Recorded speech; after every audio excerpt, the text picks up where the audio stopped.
Welcome to the MMA Creators Podcast, episode 19, newly changed name. We're here, myself and Will from Casuals Corner MMA, Instagram, YouTube, every platform imaginable. We are on there.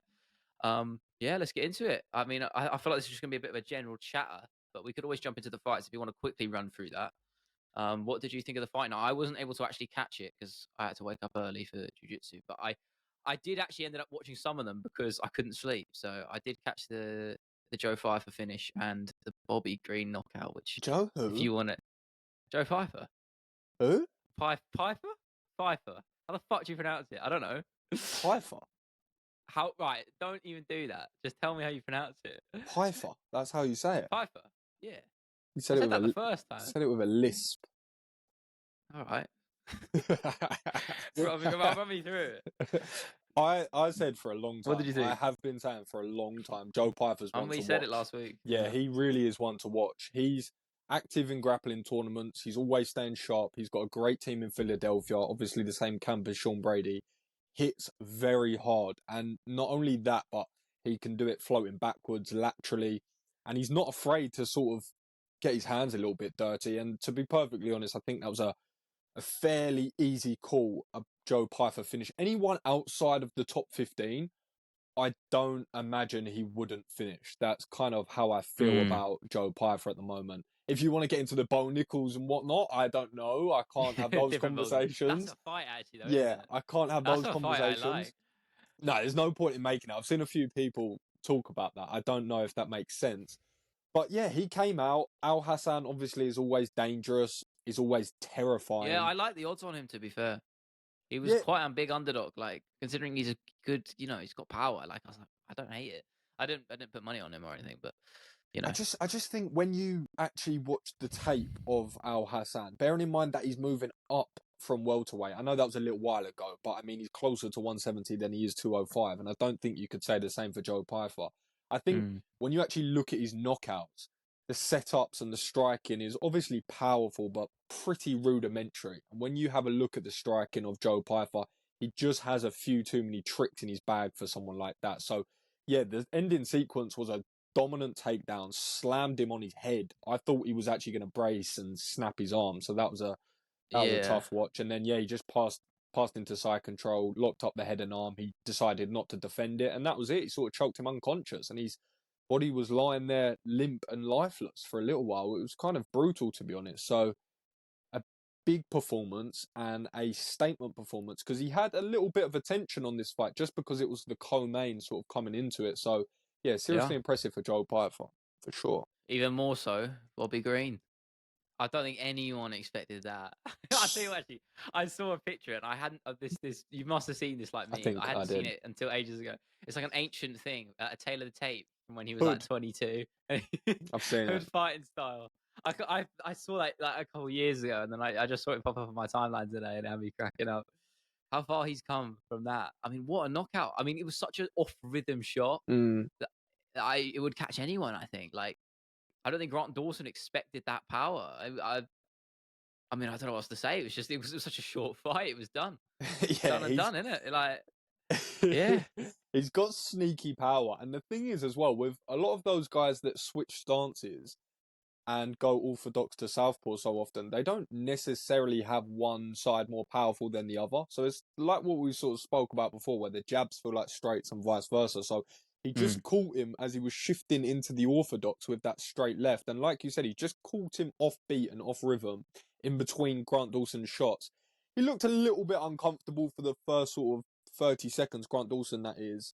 But we knew where he wanted to take it. And I've said for the longest time that Bobby Green is always one of my favourite fighters to watch. And I've always backed Bobby Green in mostly every single one of his fights, to be honest. But I just thought of this fight over 5 rounds. And I knew that he was going to give Grant Dawson trouble on the feet. I knew that because he's so good there and he's so elusive. And he's just so hard. If you go headhunting, he's just so hard to pin down. Yeah. But did I expect a first round KO in 50 seconds? Mate, I think he was a 8-1 to even get a knockout. Like a TKO or KO, which in itself is crazy, let alone one in fucking 30 seconds. I saw quite a few people call that. It wasn't on the betting cards. I know it was a crazy upset. But I saw quite a few people online with that line, to be perfectly honest, because when you have a look at it statistically, obviously Grant Dawson 9-fight unbeaten streak, finishing a lot of guys, a lot of good competition. Jared Gordon, Demir Ismagulov. We're talking about Mark Madsen, Olympic level wrestler. We're talking about really good guys here. Yeah, So Demetrius Magulov's a great win. that's what I'm That's saying. a really good win. We Yeah. look at the lightweights, and I know they're not the biggest names, but there's a lot of tricky competition, and you think there's a lot of different styles there. Ismagulov, great striker. Mark Madsen, great grappler. So not easy, definitely not easy. But flipping Bobby Green, that's a stoppage win over Tony Ferguson and a stoppage win over Grant Dawson. And I think the only fight to make now is Dan Hooker. I saw people clamoring for that. I'm a very big fan of that fight. Just There's not really stylistically, it's another one just to make, right? yeah. I mean, it's Dan Hooker in any fight is going to be a bit of a banger. I can't lie. It's just fireworks. Just get Apart on the from Islam matchmaking team. Makhachev. Yeah, well, He did yeah, take for on a both of week's them, actually. notice, to be fair. Yeah, very true. Did take down a And week's was there any notice. fights on that other card that stuck out to you? I keep in mind I did miss them, so you're going to have to fill me in. Well, I made an iced coffee. I'm saying this because I've got one here. I made an iced coffee and I decided to get into it about 11, 12. And as soon as I done that, I knew that I was going to be up all In the trenches. night. So Yeah. not only did I watch the fight night, but I also watched the end of the Bellator card. I missed the boxing. I actually forgot it was on, to be perfectly honest. But in regards to that fight card, there was a couple. We obviously had Bobby Green. We had Joe Pyfer. We spoke about them. Nate Maness. Rolling for leg locks from the first minute of a mixed martial arts fight is the worst base for MMA. The worst. Yeah, I will say, speaking of leg locks, that's what we drilled today, and it was all just like foreign because I trained at just a session at London Grapple.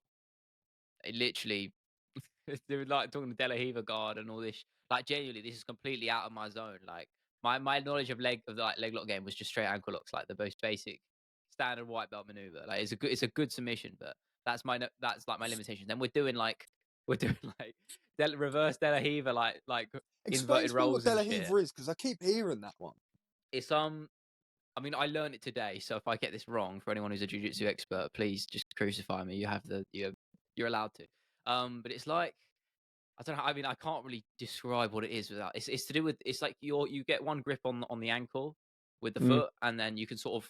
It's similar to like an X guard, if you know what that is. It's like you use both legs. It's you're just basically intertwining your legs with theirs, and planting your feet on their hips and stuff. It's a certain position I can't really explain. To sweep I can't or to visualize submit? it.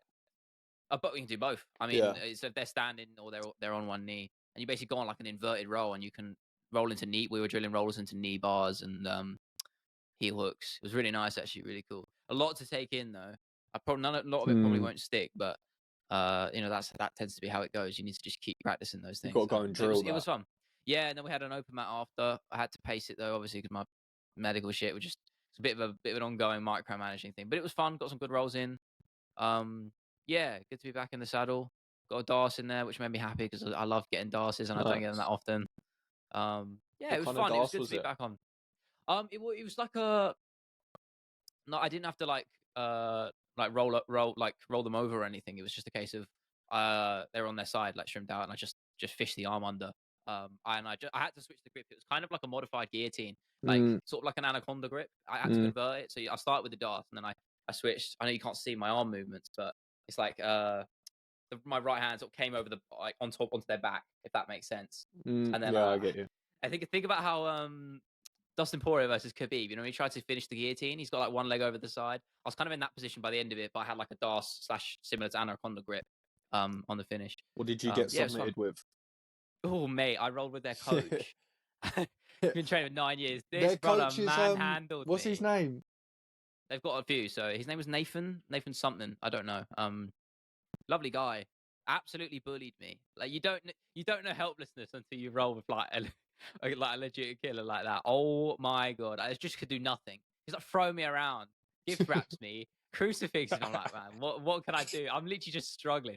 And he's got me a mount, and he's just chilling. He's like not doing anything. I'm like, mate, come on, man, just end it already. I think he honestly, no, seriously, he did it. Submitted him in about 5 different ways. Like I tried to defend the triangle, which I'd have a lot of success with against other people in the same like couple roles before.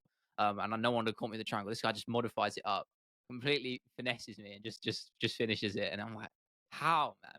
How? Got It's big so brothers. annoying. Yeah, nah, that it doesn't even like do it justice. Fair play to him because he absolutely cooked me. I also did, as I said, I mentioned just before we start recording, I got absolutely obliterated in the testicular region, which, and it's a real bad one when it's like still hurting like 3 hours later. More than that, actually. How do people avoid Um, that? Because in the very small amount of jiu-jitsu I've done, that's an issue that I've encountered mm, multiple times. And I always struggle to think how people go through extended sessions and not have that repeatedly. yeah, I think it's just this. I think it's just a general practice thing. You kind of know where your legs are and your limbs and your joints are going to be, Mm. so it tends to avoid it too much. But it's because we were drilling the De La Riva like sweeps and inversion sort of rolling over, and he just like caught me straight with a knee. I was like, oh my god. He's like, Did you cry a no, little? I firmed it. I'm a big boy. I got it. But no, it's fine. It's fine. But that's part of the game. But yeah, it was good to get back on the mat, even if I felt like death afterwards. Met a lot of cool people. It's it's you like in the trenches of it though, like when just the mat is it's like a slip and slide Wet. of sweat. Yeah, Yeah. just wet. That was the vibes. It was good fun though. It was good fun. All medical shit aside and trying not to shun and pass out and all that jazz. But balancing that out, it was a good time in terms of the actual roles themselves. Correct me if I'm wrong. Is that not more of a MMA jiu-jitsu gym? Yeah, they train. I think it's primarily A lot of wall jujitsu. work and whatnot. Yeah, I think so. I'm not too familiar with it. I'm pretty sure that is true. Yeah, but I mean, the New Wave Academy, where I'm looking at now at the moment, they're more just everything orientated. So, but yeah, it's good fun. I'm enjoying it, but the motivation kills me right afterwards. I don't want to go back right after because I'm feeling like death. And Um, helpless. yeah, that's putting it lightly. How Yeah, much is an but open mat out of interest? well, I was a trial session, so Oh, technically, so I'd okay. never been there, so it's technically free. But if you want to open mat, it's a set fee. I think it's like 20 quid, which is I don't know. I mean, it's fairly steep, but like there was a lot of people there, loads actually. A lot of people Mm. turned up for the open mat. But yeah, it was a good time. Glad to just get back in it, I guess. But just got to fix these problems, and then I can really go full force. How long that will take, I don't know though. What's the ultimate goal with that? Are you just trying to get into a flow where you can do one a week, two a week, or? I'm steadying it. So 2 a week would be the plan. That's the ideal. But it's just I might be a while before I even get to see a doctor. So this because the NHS are obviously full to the brim all the time. So it does take a while, but we'll get there. It's just a process, isn't it? And trying to manage it because that's what I did better because I wasn't as bad as last time, like symptoms wise, because I managed it a bit better. I actually got more rolls done. I still got in the open mat probably around six. I think 6 or 7 rolls, 6 rolls.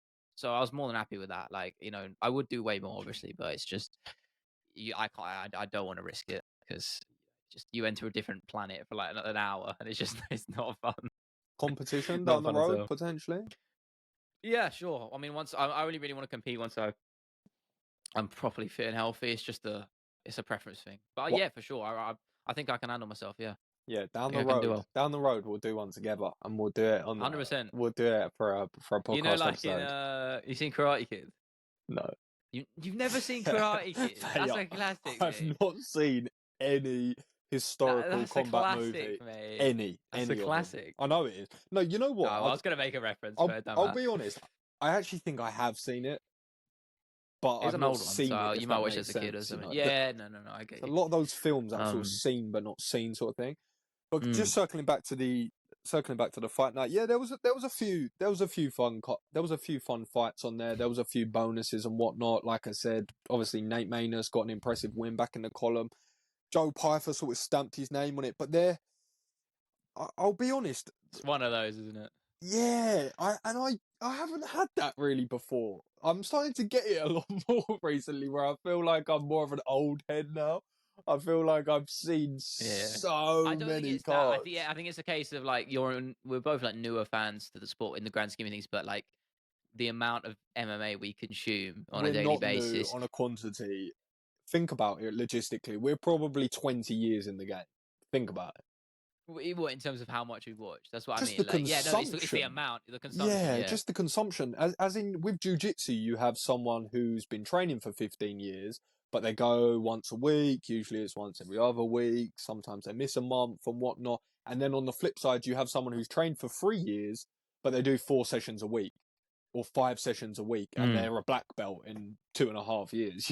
That's what it feels Nah, like. no one. Only guys who do that. That's BJ Penn, man. I mean, we're actually No, going on the literal side of things. there's some BJ crazy Penn. I think stats BJ like that. Penn did. I think he got his black belt in like 2 years, and he was beating like world champions.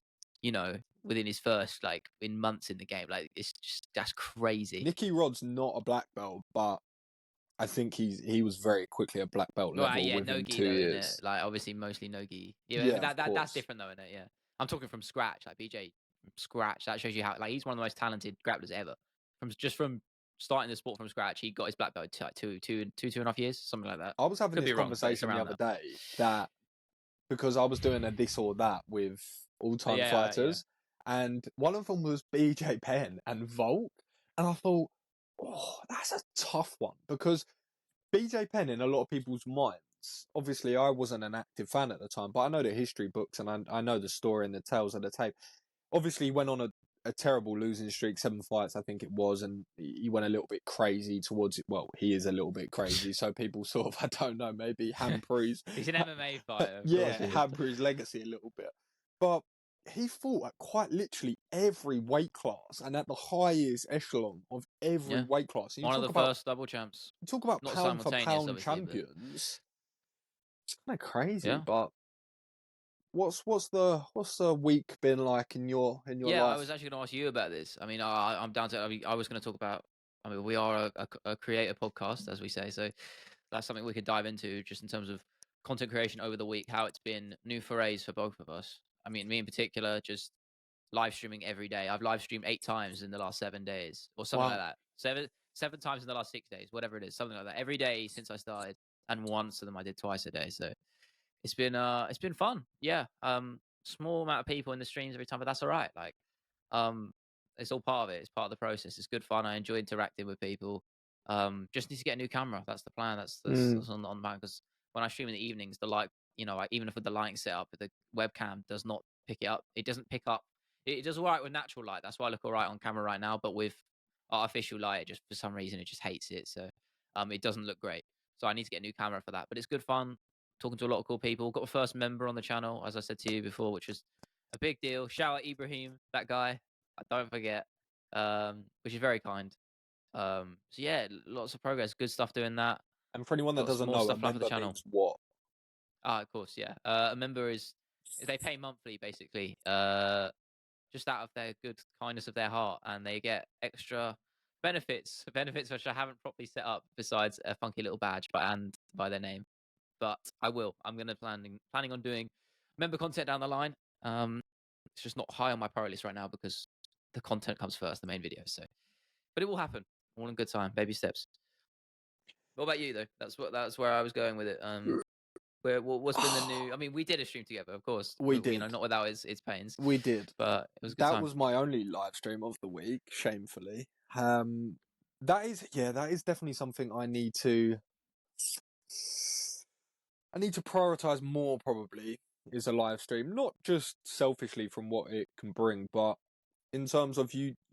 It's easy to forget that it does bring value back to the community. People do want to engage with you. People do want to chat MMA. People don't have friends to talk about the sport with. I get that a lot, to be honest, in comments and when I'm in live streams, or even when I'm doing live watch parties. It's more a case of people don't know anyone that watches MMA, so sometimes they just like to have a chat.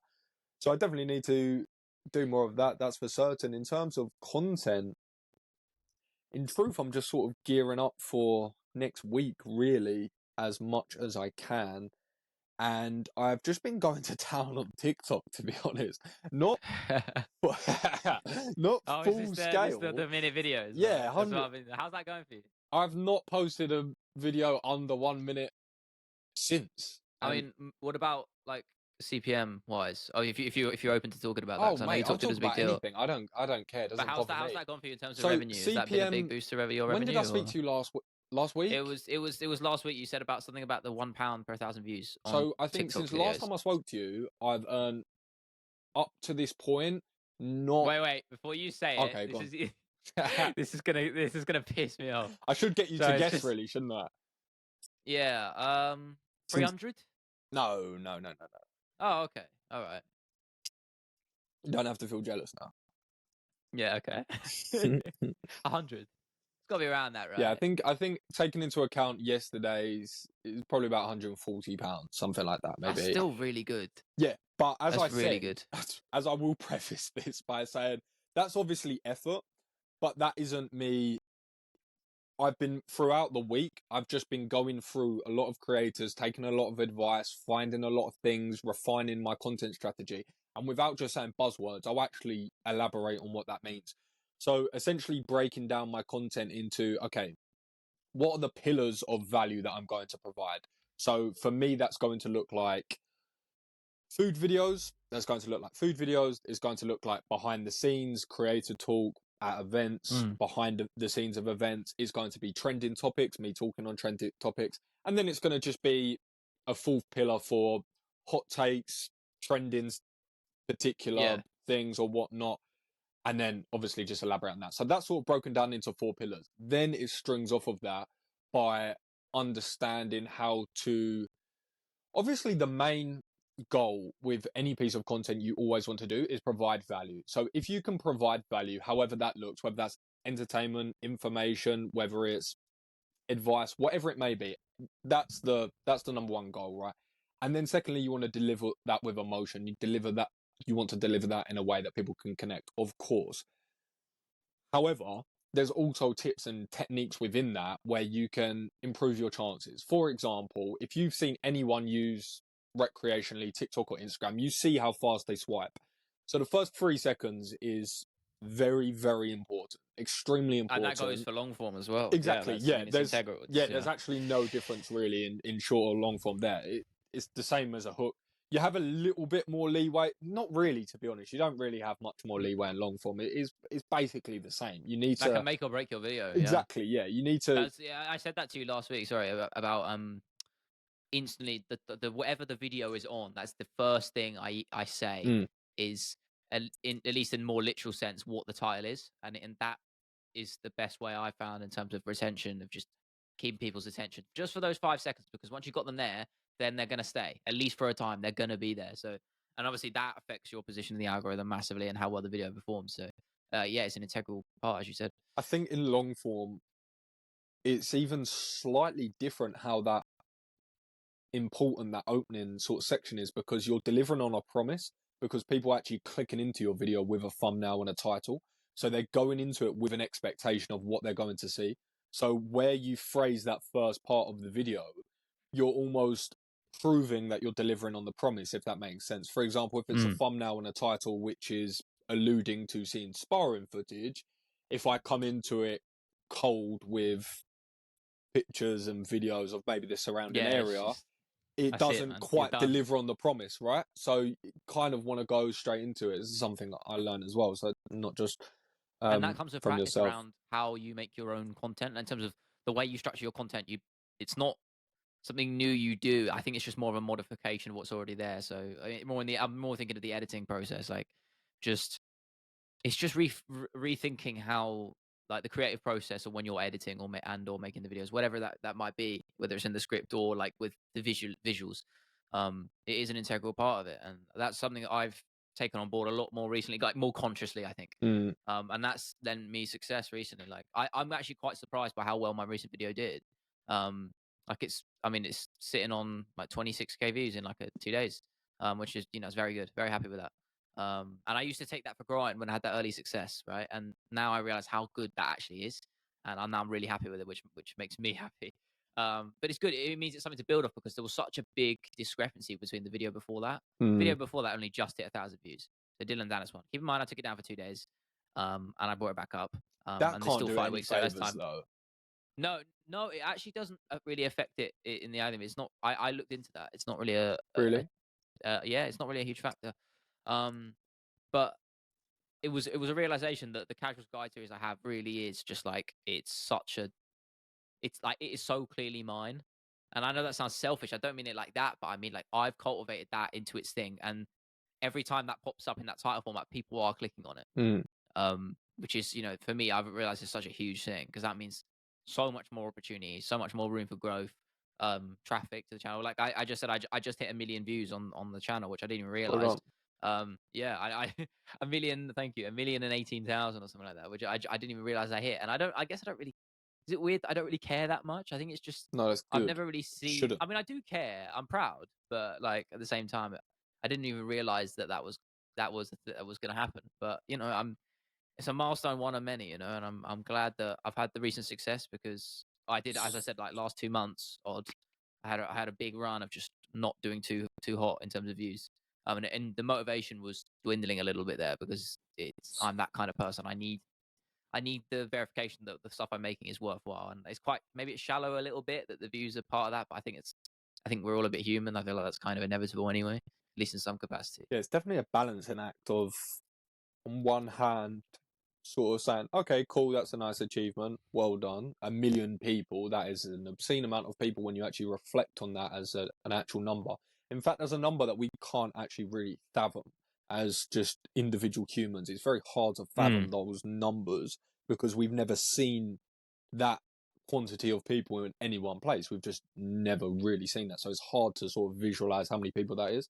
I always say to people when they first start channels and they say, I've only got 400 views, I always say, imagine 400 people sitting in a room listening to what you say. I know, I imagine stadiums now. It's like, yeah, now I'm on football Yeah. stadiums. Wembley Stadium, mate. No, but Everyone watching the casuals guide. No, but it is it's that. true. It is. It's true. Yeah. It's true. Even Yeah, it when I is. was on my live stream, I told you before, even when the live stream I had the most amount of people in, I think was just under 200,000. And I put that into That's context nice. and I thought, that's that it was made it funnier because I'm sitting on my bed just eating snacks in a hotel Chatting room. shit, yeah. Yeah, just absolutely rambling at 4 5 a.m. in a random hostel in Australia. But it's a funny thought because you think I was just putting myself into the middle of Wembley pitch and then having it full up all around me, thinking all of these people are watching me do this. This is just obscene. But just circling back to what I was saying earlier, it was being more conscious, and that's all it really is. You realize when you start improving videos, when you start improving content that you make, it sounds super simple, but the main thing is becoming more intentional with what you're doing. So for what that looks like for me, for example, is, let's say I'm giving a hot take or I'm giving a reaction video to a particular thing which has happened in the news or something, a piece of training footage, whatever that may be. It's just about being more intentional with maybe my delivery and maybe how I open it up. So how can I create intrigue around what I'm about to talk about or what I'm about to show, rather than me just spitballing off the dome, giving my thoughts on a random video? How can I at least use that one sentence combined with a header, combined with a caption, to create a package? It's a science. Yeah, exactly that. To create a package where someone's going to be invested into that and obviously create value within that. And then that sort of goes back to little tricks that you have, like you want to, this is more short form, of course, but I mean, it can always translate over. It just depends what remit you make content in. But especially in short form, you don't, with something like TikTok, you don't want to have a visual on a screen. You don't want to have the same visual on a screen for more than 3 seconds. So for example, if I've got my face over a video and I'm talking about it, I need to change where my face comes up, or I need to reposition where text comes up. Just small sort That of, is the level, isn't it? yeah, Yeah. it's just small tricks Yeah, like I know. that. It's crazy, Or isn't it? even How, when I mean, sorry, go on. No. I'm just saying, it's just a weird thing to say, isn't it? Like in comparison, you think back like 10 years ago. I mean, obviously Vine was a thing, but I mean, like, just the landscape of how we consume like social media entertainment and content is it's just so different. And I'd say that's more for worse, to be honest. I mean, that's a whole conversation in I itself think it's about like better. attention span. Really? Yeah. I don't know. I don't know if I agree. I've never really been Discuss. a person that's like, I mean, this is what I'm saying. This is the whole topic, like in terms We of got time. attention spans and just, yeah, we do. In terms of attention spans and just short form content, absolutely ruining people's sort of patience and ability to I don't consume really stuff agree with that more narrative, concisely though. and I'm not thoroughly. trying to I be don't know. difficult. No. Say your piece. I don't listen. What I will say, is, I was going to say when you spend time with young kids, and it's just not a sentence that really That's sounds that not what you great, to be start honest. with. But it was Not how the you way start it. the reason I reference that is because I was listening to Tim Welch's podcast the other day, actually, and he was speaking about the kids that come into his classes, and he says you can really tell the difference between kids that don't really go on their phone or tablets at home, and then kids that do, because they come into class and they don't watch any of the techniques and they just want to sit on the side and go on their iPad and whatnot. And that definitely is a thing. I'm not saying that isn't at all, to be honest. That's very prevalent. I just think in I think regards, it's not something we can relate to though. Sorry, just like it's no, not back in the. I don't know. I mean, obviously, you definitely you more say than me, but like I feel like I was just on the edge of like that visual of kids on like iPads and just growing up on phones and iPads. Like I didn't. I just sort of missed that. You definitely would have done. I just missed that as well. No offense. That's like you sound like you're fucking ancient. But I you know what I just mean, missed though. it. Like, You definitely would have done. no, that's kind of a compliment though, because I'm glad I didn't. Though. Like I'm glad I did sort of just miss that boat I because think I we just wouldn't had a want to. different context. Maybe yeah. I mean, because I didn't like. Not as For me, intense, like I had a though. BlackBerry, but my first phone was like a BlackBerry. 8520. No, I had 9320. That's the Yeah, white one curve with the 9320. leather No, back. no, no, no. Was it an 83? Actually, you might be right. It was a curve. Yeah. The It's basic something at bitch one. 320. Yeah, with the plastic back, and when you drop it, it falls apart like Lego. Yeah, Yeah. that's a classic. But anyway, my point is like it's a different experience to grow up in, and I think that translates to how we even consume content on TikTok and YouTube. Like those kids now are going to have their brains are going to be wired completely differently in terms of how they perceive content, and I think as creators we have to actually adapt to that as well because things are going to change all the time, and it's a constantly moving landscape. So how we make our content and sculpt it around viewer satisfaction, that's always going to change because of generations growing up differently with tech. I do That is a think loaded sentence, but no, you know what I'm saying. I get you 100%. I do think it's obviously there's always going to be drawbacks and positives to anything, not just this particular topic, but I do think from a creator side, I think that improves the quality of the work that we have to do in whatever form that looks like. It improves it. We have to be more conscious of what we're doing. We have to be more meticulous with what we're doing.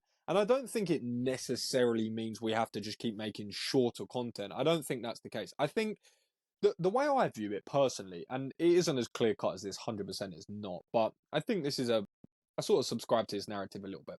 I don't believe that everyone's, and I definitely do think kids, maybe their attention spans are a little bit different potentially. But with adults at least, I don't think it's necessarily a case of everyone, because they have social media now, has no attention span. I don't think that's the case exactly. I think it's more a case of nowadays we have more opportunity to watch things that we actually like. Let's cast our mind back 10 years. That's a fair point. Cast our mind back 10 years to when we have a TV, right? We have a TV, we have 5 channels, we don't even have Freeview. We put something on the TV. We don't really want to watch it, but there's nothing else to watch. So what do? We sit there and watch it for 1 hour. Now, we have so much opportunity to watch other things we like that when we're scrolling on TikTok, if that doesn't satisfy every single need that we want in that second, we go on to the next one. And we do that until we get what we want. And then that's when we get that whole reward system. So I don't think it's necessarily I don't think it's an attention span thing as much as it is an opportunity to get something more that you want. Oh yeah, if that makes sense. Isn't that that's unhealthy in itself though? You could argue. How? I mean, again, as you said earlier, it's a balance, right? I mean, if you're so obsessed with, and the algorithm is so obsessed with finding you just exactly what you want, then it's like, I don't know. I feel like that's kind of it's a slippery slope, right? I mean, I feel like for creators, it's more there's a positive and negative to it in the sense that we have an opportunity to really capitalize on specialist subjects and just specific things, since algorithms are so much more honed now and targeted. But as consumers, I feel like it's a way more it's a dangerous game to play. Like I feel horrible when I use YouTube Shorts or TikTok, right? And I and then at least I can admit it, right? But I'm tame in my use of it compared to some people. Like honestly, it takes over people's lives, and it's like it's so It really does. And my problem with the reason I'm not really huge on does. short form, the reason I'm not big on short form content, man, is because It it's just really so. does. I've told this to you before. It's just brain like mulch. You don't remember any short form content. You remember you swipe past it, you've already forgotten it, and then you've forgotten the one before that. You don't remember any of it.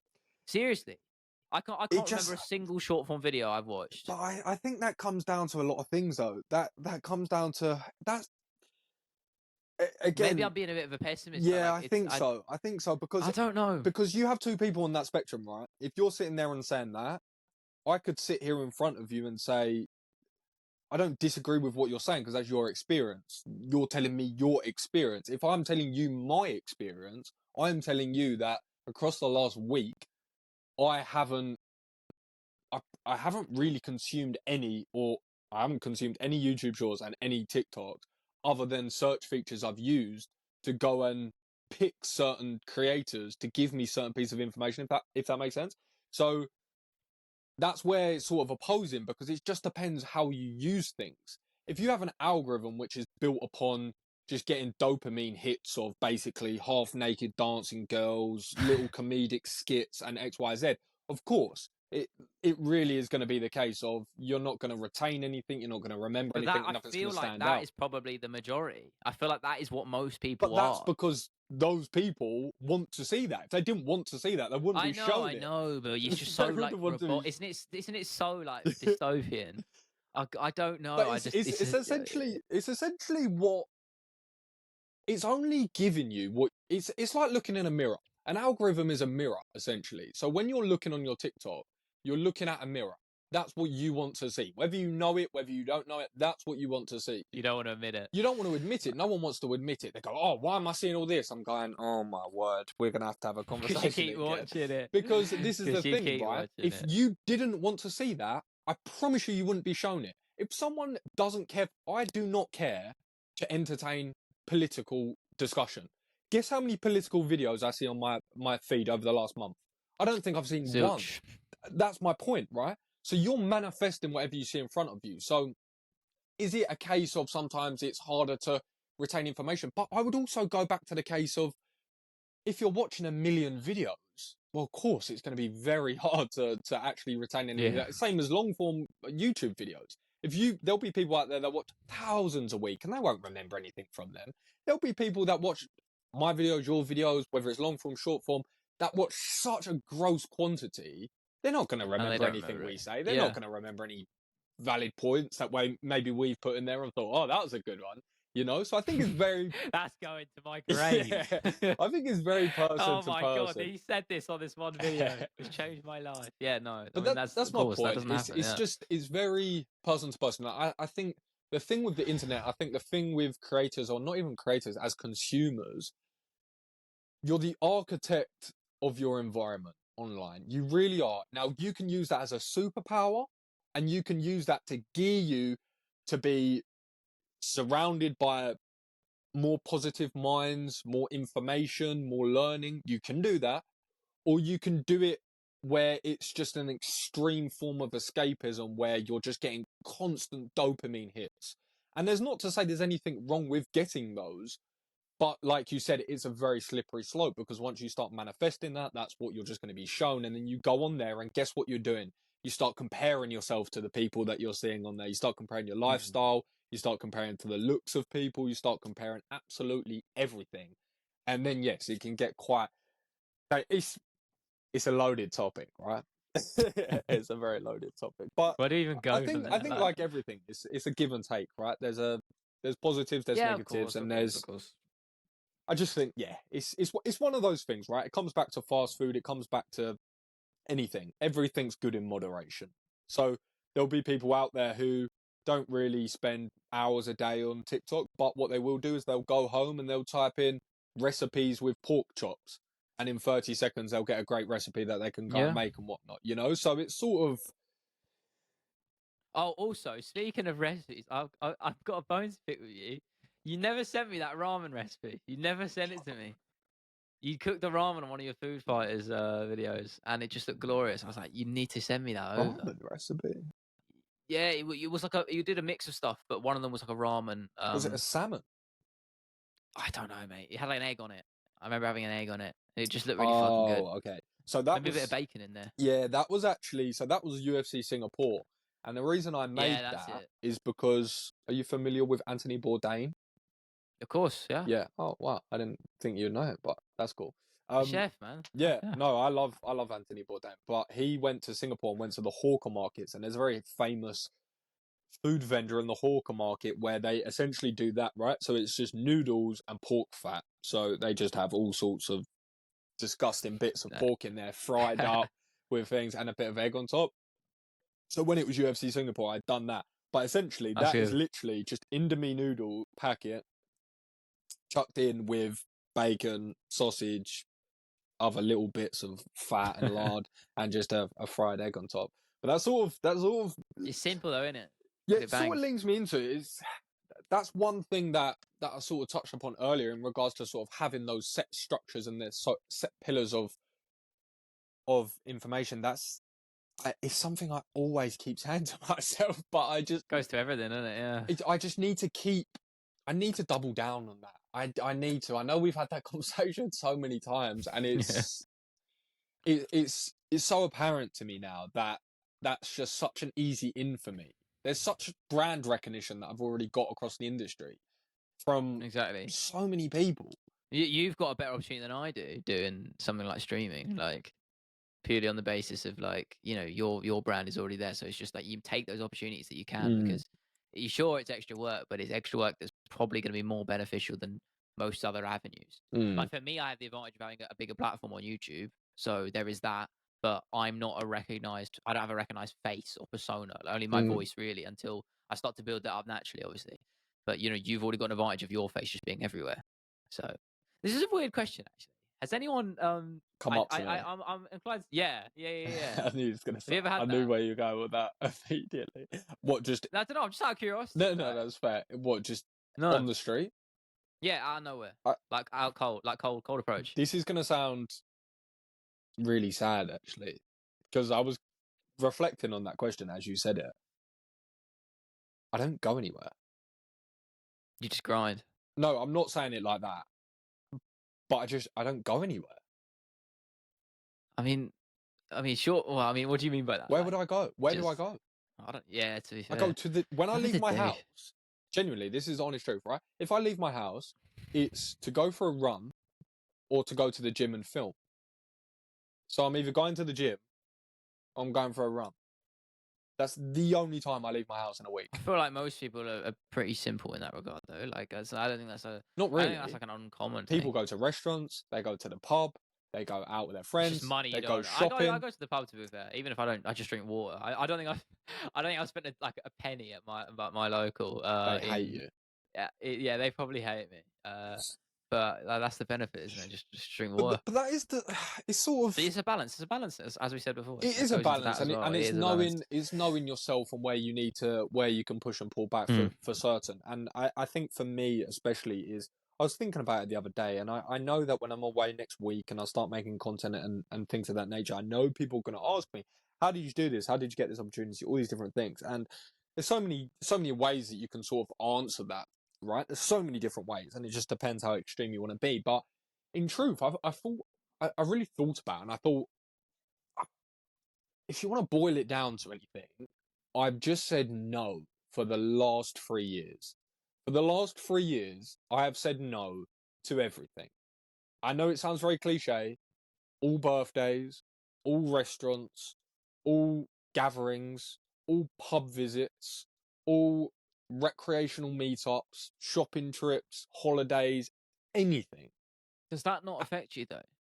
Or at least in some capacity on the mental side of things, because I feel like I couldn't be able to do that. Like I That's need. why it's situation. That's why it's person to person. Yeah, it's true. Because I am, for me specifically, like I'm, like I sound socially, I am actually extrovert in terms of just talking to people, but like I just prefer doing introverted things.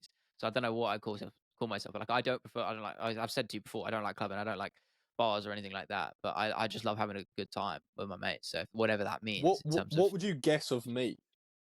Because I guess I don't. you I mean, I kind feel of like the have. same, right? I'm I mean, anyone that knows me would probably say, well, probably not over the last couple of years, to be perfectly honest, but a very social person, just a very social person. But I guess you wanted to put a label on it, I think a lot of people would say extroverted. A very social person, like being in social settings, like being around friends, and all of these different things. But first of all, it's a balance, right? It's a balance, and it's a person to person balance. So the way that I've balanced that for me personally is not only is it a time drain, but it's also a monetary drain, right? Which I've tried to funnel Yeah, it's always in the back of your mind, absolutely isn't it? every, and I'm not joking. I have not spent a recreational dollar in the last 3 years. I genuinely haven't. Apart from the trip that I actually went away, I went and travelled for a little bit. Oh, that's No, small but that little. was, to be honest, I went. No. I know what you're I saying. really Yeah. went. I spent a year. I spent a year in the worst job, just working the longest hours to pay for this. Right, that's all I was doing. And then it got to a point where I'd never been in such a lull and such a down period in my life, and I was in a mind space I'd never been in before. I was in a place that I'd never been in before, and I just felt like I really needed to break the mold. I just needed to do something extreme. So I was like, right, I really want to go and do some work in Thailand and film in Thailand. I really want to go to Australia and film in Thailand. So even though I went there, I still went with the guise of work, and I still worked when I was out there. But my point was, I just saved up that money and went there because I just needed an extreme change, because it's a really unhealthy mindset. And it comes back to what I was saying about the balance. So for me, I knew that I can't do any of these things because they all require money, and all of that money's just gone into my business over the last 3 years. Just all of it. So aside from that But travel, I'm actually out of curiosity. What does that entail? Like, where does your money go in terms of expenses? think of it like Like this, for right? business, So if what do you actually spend your money on? Because This is a good question. just for me personally, I don't spend the money I say put towards the YouTube. I don't need to spend much at all. If anything, there's not really any. It's just operational costs of living, generally speaking. I know obviously for you it's going to be that's different, and that's what I was going to ask you. So It's a good what's that like question. for you? So what that looks like for me, right, is this is the difficult thing, because especially with what I'm doing, there is never anything that you couldn't buy or level up, if that makes sense. So essentially, any money that comes in can always go out. That's the truth of it. That's just how a lot of businesses operate, especially at the start anyway. So what that looks like for me, right? So if you're looking at cost monthly, you're looking at subscriptions as like a tier one, right? Yeah, that's probably where So mine you're goes. looking at Riversides and WeTransfers and Lightrooms and Photoshops and Canvas. Like, we've already just named 5 Yeah, there on the spin, right? Canva and Riverside are the staples on my bank statement. So we've already got 5 there. Boom, done. Then we have to think about travel to locations. And now I know that doesn't sound crazy, but in central London it definitely adds up. So then you have to think about, Yeah, right, man. I'm going to the gym twice a week, so that's there and back, train, right, travel, expenses, cool. That's that thing. Then you have to look at equipment, which I'm constantly having to level up and change, especially See, as. what are you changing so much? That's what I was curious about. If you're spending, what is it on equipment you're So spending so much money on? you have to think. I have to. So it starts off. So it'll start off as in, right, okay, I need some mics, for example. So it's good you ask. It gives people a good transparent look, to be honest. So let's say Mm. you start off with a mic, okay? So you may think, right, okay, I've got a camera. Now I need to buy a mic. I need to improve my quality of audio. Okay, so what I'll do is I'll go out and I'll get a £15 shotgun Rode mic. Okay, well that costs £15. But then what happens just in the not so distant future is you get to a point where, okay, we need to level up the process now. Your followers are growing, the content you're making is becoming more of a Of course, production, yeah. everything is just slowly growing. So it's like, right, okay, that doesn't really cut the mustard anymore. I need a new mic. Okay, we need to do that. Okay, so that's the boom mic. So that's just what sits on the camera. Now we need to actually have a podcast mic. Okay, cool. So we need. I know I'm saying this through my headphones. Ironically, When have you ever actually used ironically, it? I use this a lot, just never on an actual podcast. For Yeah. example, okay, now I need to get a podcast mic. Right, okay, this is £120. How much did 100? I was gonna say, Yeah, yeah. so How much did that set you back? so Yeah. that's an technical one, I mean, I can recommend mine, of course. Like, I the did. The thing is, Shure. that's what I'm saying. Yeah, Yeah, I feel like if you're gonna spend money on it, like it's gonna a microphone's gonna last you a long time. I feel like audio is not something because the margins are so thin. It's not something that's gonna you're gonna have to replace but quickly. I feel like it's something as that's I'm getting on to yeah. is, you think about it, right? If I was to just be sitting at home, okay, cool, I could just have a podcast mic, sweet, £100. I wouldn't really ever have to pay money again. but I'm not sitting at home. I'm always on the move. Right, okay. So we've got the boom mics. Sweet. What do we need now? Okay, now we need lavalier mics because we need to do walking and talking interviews, and you can't use a boom mic because it's too much external noise and it's just not good enough quality. Right, okay. Let's buy a £25 set. It's actually more than that. £30 set on Amazon. Right, okay. We've got them. We've used them once or two times. Realistically, when you're buying those cheaper amounts, as you'll know with any sort of equipment, they're going to start breaking. Replacement. They're going to start breaking. And then sure enough, you need to start leveling it up. Now people are paying me for my services. So now I need to improve the quality. So now I have to go out and buy DJI X audio lavalier mics, which are now £250. So that's another £250. Do you see what I mean? Like, without going just through the whole long list of things, it's just very, very slowly but surely incremental costs. And then on top of that, right? Yeah. So then you've got projects on top of that. So I'm constantly trying to improve and increase the things. So it could be something stupid like, right, okay, I need to get a tripod so I can film my cooking videos. Okay, cool. Now I've bought an editor on so that I can actually spend more time on the rest of the brand and then have someone to edit my thing. Right, okay, cool. I have to pay him and send him money. Right, okay, that's pretty much all my money now. Okay, then on top of that, we're looking at project. Okay, so now I've just reached out to, someone that I know is a digital artist, and I've put together a comic book for when I go away so I can hand it out to people, right? So now I've got a casuals comic of Islam Oliveira 2 that I'm going to give out to people. So it costs then to send him money for that creation. That certainly is not cheap. Then I need to print it. Okay, cool. Then I need to print it. That's another cost. Then I have to pay for the shipping. Then I have to pay for the packaging. Fuck me. Do you see what I mean? So it's just... That's what I'm saying. I'm almost grateful I'm not in your shoes. Yeah. Because for me, honestly, business outgoings, anything that's not going to be equipment, I don't really spend. It goes towards food. Like food or travel. That is genuinely the crux of. Besides, obviously, a couple of subscriptions like Canva and Riverside are probably the only two. I mean, Amazon as well. There's a couple I could definitely cut out there as well that I don't need. So when you talk about stripping down the cost, I feel like I've done that pretty good, but there's some stuff I could definitely improve on. But like, it is a numbers game. But I feel like for me, yeah, outgoings on towards the content. That's the benefit of the YouTube content I make. Is like, it's basically free. If you ask me, it's quite literally free. It's just the time thing. Did you know what I It didn't is a even time thing say? more than anything. Cameras, mate. Yeah, see, that's where my money's about to be. That's going to leave a sinking, burning hole. But the thing is, for in you, my bank the beauty account. of what it will be for you, right? So this is another level, and I won't keep going into it because it's not that interesting, but it gives a good idea, right? But... So you have to buy a camera, a one-off camera. Now I managed to get an unbelievable deal, and even that cost me £500. Okay, and that was an incredible deal, by the way. I'm just putting that out there. But yeah, a camera means nothing unless you have a lens. Right, now you have to get a lens. And lenses are not cheap. So you get one that is a little bit cheaper, you get a kit lens that's only as good for not that long a period of time, because once you start leveling up your content, going to events, needing different focal lenses, you have to get different equipment. Then you start having them buying these lenses. And we're not talking £50, £100. We're talking 5, 6, 7, 1, 2, 1, 4, 1, 8. Like that, right? So then that's just cameras. Yeah. And then it's little things on top of that you don't even realise, like batteries. A battery is about £40. To get a legitimate camera battery is about £40. And you have to have multiple of them because you need to be out on a consistent shoot. And then you have to buy things to supplement that, like camera bags, because you can't just put in a random bag because it will damage the equipment. That's another £50, right? So you start stacking all these costs up, and then you start having costs that you just can't foresee incurred, like, as you know, with anything in life. So what I've really had to do over the last 3 years, like I said, is not spend a single pound on myself. And I'm not sitting here with a pity party. This is not what I'm doing at all. I'm giving perspective into what it sort of requires sometimes to do these things.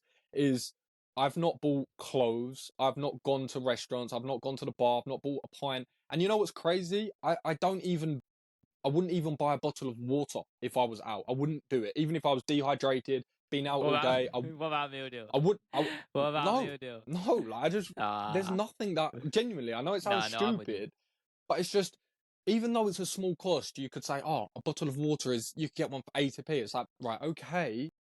But then that's a mindset shift. It's just shifting in the mindset. And then you start getting desensitized to these spendings and whatnot. And they slowly add up. And everything that goes out can't go out through my business side. So I have to be cautious of that. And then I think I'm going to events such as, let's say I'm going to Abu Dhabi. Fortunately, I'm in a position where won't necessarily have to spend a lot of money, but again, there's going to be unforeseen costs there. So it's not cheap. And that just sort of circles back to what I was saying is I've just said no for the past 3 years. No to everything. Even things where people, and I've got very good friends that will say, oh, we'll take care of you this, we'll take care of you. But even a cab to the station or even just very minute things, can't do it. And you say, how can you balance that? It's like, well, I know what my overarching goal is, and it comes back to desires, right? It'll pay dividends in the future. It just comes back to For sure. desires. It's like Naval always says, if you have one desire that you want and you don't want anything else, let's say outside of the health, safety, and freedom of your family and friends, outside of that, if you have one overarching desire and put everything into that, you will be successful within 10 years. It's not an if, it's just a when. So these are obviously quote unquote sacrifices, but there's an end goal, there's an end vision. And when I'm at that place where financially free, doing what I love, being able to travel the world, taste all the different foods, work with all these people, film these people, which is very much in touch and grasp. And to be honest, I would say I'm actually even doing that now. I just sometimes don't even realize it. Then it's all worth it. And I don't really look back and I sort of feel like I miss out. Do I sometimes sit there some days and think I'm in the prime of my life, I'm in the youth of my life, all my friends are going on holiday, going out for drinks and restaurants, and I'm seeing them out and I'm missing that? 100%, 100%. And will I look back on that one day and regret it? You never know, because we don't have hindsight. Yeah. We don't have hindsight. But I do know what my end goal is, and I know if I achieve that or I get close to that, then I know that it'll be worth it. So you have to find other ways. For example, I play tennis with my friend down the park. It's free. Yeah, it's outlets, isn't it? Or jiu-jitsu. Yeah. Yeah. That costs, right? So for me, that costs. So I can't Yeah. do that. But Yeah, tennis is free, right? Or running is free. So I have to find outlets. I go for a walk around the forest with one of my friends. You have to I've just had to find time that I can give to them and do it in an outlet which is free. Meet up, go for a walk. Meet up, play a bit of tennis. Go for a run. Go for a walk with my mum. Whatever that may look like, I just have to re-engineer that so it's free. So that was a very long-winded answer, but yeah. To be honest, I think that's a good way to have out with that. That was an absolute, I don't know what to call that. I mean, it's very insightful. I mean, on both ends, I think for both of us, because as I said, I've said this so many times that the way we might be in the same space, but our paths are so different in terms of the way we approach things and the stuff we make and how we just perceive everything in this MMA sort of world. So that's what makes this so interesting to have these conversations, because it's always, our experience is always going to be different. So yeah, I think it's a good place to end it on. We've gone on for about an hour, so it's been MMA Creators Podcast, episode 19. I nearly stumbled it again this time. You can find us on all our links below in the description, YouTube and Spotify every Sunday, and we'll see you next week.